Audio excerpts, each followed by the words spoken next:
Mutongoria wa Wiper Kalonzo Musyoka hamwe na atongoria angĩ arĩa maramunyita mbaru mathiĩte na mbere na gũtũngia ũregani ikinya rĩa President William Ruto rĩa kwamũra Mutahi Kagwe, William Kabogo na Lee Kinyanjui ndundu-inĩ yake ya maminista gatagatĩ-inĩ kangĩ.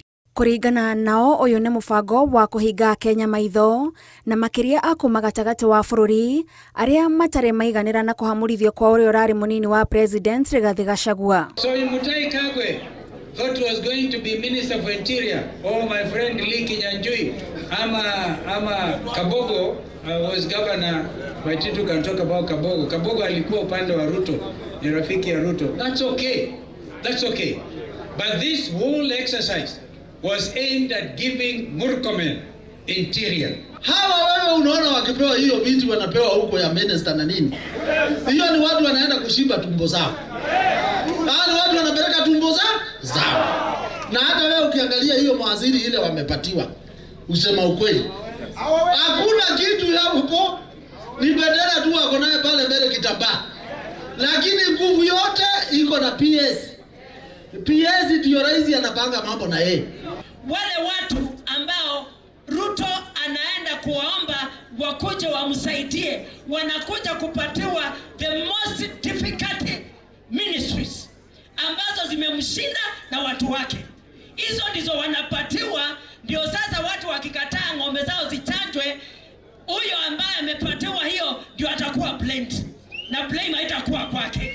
Marauga bũrũri nĩ ũgũmĩirwo nĩ mathĩna maingĩ na handũ ha kũmatangĩkĩra, President aroretie maitho make gĩthurano-inĩ kĩa mwaka wa 2027. The latest effort ni Ruto kujiconsolidate. Kama kina Kagwe thought they were going to get interior, wamepatiwa mambo ya vaccination ya mbuzi na ng'ombe. Lakini kwa kuwa there is a decision to be made to make a choice between saving Ruto and saving Kenyans. Wengine wetu wameona ni heri kwenda kuokoa Ruto. Tulikuwa tumesema nao tukisema kata nini? Kata mti. Sasa sisi tumechukua choka, tunataka kukata mti. Tukiangalia juu tunaona Ruto amekaa na watu ambao tulikuwa tunasema tukate mti na hawa.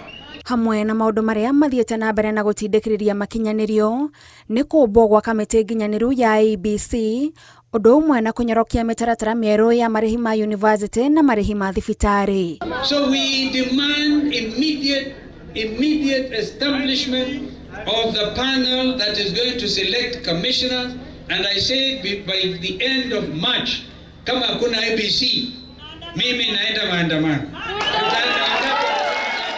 Handũ-inĩ ha Inooro TV, njĩtagwo Gathoni Wanjihia.